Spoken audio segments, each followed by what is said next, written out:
Chris Duffin here. We've got a new installment to the Duffin Movement Series. I've got Jordan Stanton here. He's a trainer at Elite Performance Center.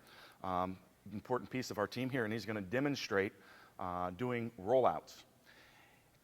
And before we talk about rollouts, let's just talk about core strength in general. Don't we love that term? Everybody throws that out there. Core strength. How do you get your core stronger? And I always laugh at it because everybody seems to be so off on what core strength is. I think it's rectus abdominis strength. We need to get this stronger. We need to get our erectors stronger. That's core strength. That's wrong. So what core strength is then is actually proper intra-abdominal pressurization and creating the structure so that the joints on either end can connect to, and we can actually transfer power through a rigid core efficiently and safely. And so if you think about that as we go to a rollout, a lot of people sit in here and they just whoop, roll out. Let's show a quick what normal rollout would look like. See this very fast. They're thinking about it as a boom, coming all the way up, thinking about it as a sit-up. And so go ahead and let's stop doing that. Jordan trained his abs hard yesterday, so we're going to put him to the test with this today to make it more fun. But we want to think about this as a plank. That's what this is. That's how we're doing this. What we're trying to do is maintain static control of our intra-abdominal pressure, good positions of our joints, not rolling out. If you're rolling out, you know that you've lost that, so you're getting that pelvic tilt in there. If you're not releasing at the shoulder, you're really going to load up the stresses down in here. I've demonstrated that in some other videos where people kind of get out in this position here, and because they're not releasing the shoulder, you can see how much tension it puts on that low back.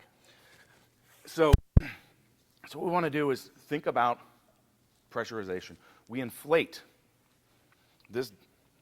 our core by driving that diaphragm down, which pushes all this out all the way around. It's 360 degree. I always point out pressurizing here in the obliques. You know, we can push up here, which is going to release tension in those erectors, and pushing out down towards here. But really, it's actually all the way around.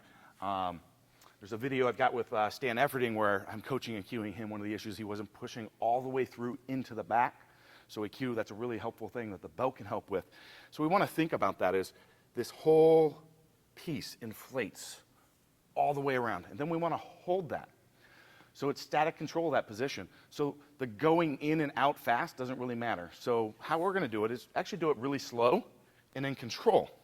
And focus actually on that outward position, because that's where all the work is done. It is static control of that position. So go ahead and roll out. So good. Notice the position he's staying in here. Good. Full release. Look at this. Perfect control here, and then he's going in and out. This is hard. We've got the lats engaged in here. Look, tightness in here. And he's going to go a little to the left, just to make it a little harder, a little to the right, and going to come back up. Boom. Notice, we didn't do any actually this crunching work. It's not what we're trying to do. So, but did you see that control position he was maintaining in there? That was hard, wasn't it? Mm-hmm. So, go ahead and whip out like some of those other ones really fast. Oh, sure. So, just the down and up that we always see. Boom. Boom. How's that in comparison? It's easy. Yeah, that's where I see. And I used to there's some videos of me doing these from the standing position, like reps of 20 in the past. Yeah, I was stupid. I've been stupid. I just do them from the knee, just like that, just a few reps, a little to the left, a little to the right, maintaining that position. And it gets me way more than doing it that other way, repping those out. And I see people do that all the time. And actually in those videos, you can see where I'm breaking at the back. I had disc issues back then. I wonder what that was related to.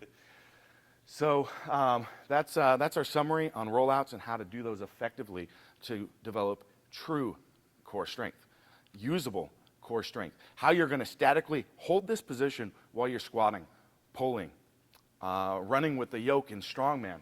It doesn't really matter. We know I talk a lot about powerlifting, but these principles apply to all loaded core movements that are involved in strength sports. Got anything you want to add? No, I guess what I'd really say is it's a lot about the actual act of pressurizing that's the movement we're doing here. It's the effort required to stabilize that core in this movement rather than just back and forth, back and forth. We're not trying to break tissue down here. We're not trying to build anything. We are trying to reinforce a motor pattern that will actually carry over to all loaded movements, but powerlifting, squat, deadlift, bench press, all of them. All right. Thank you, Jordan.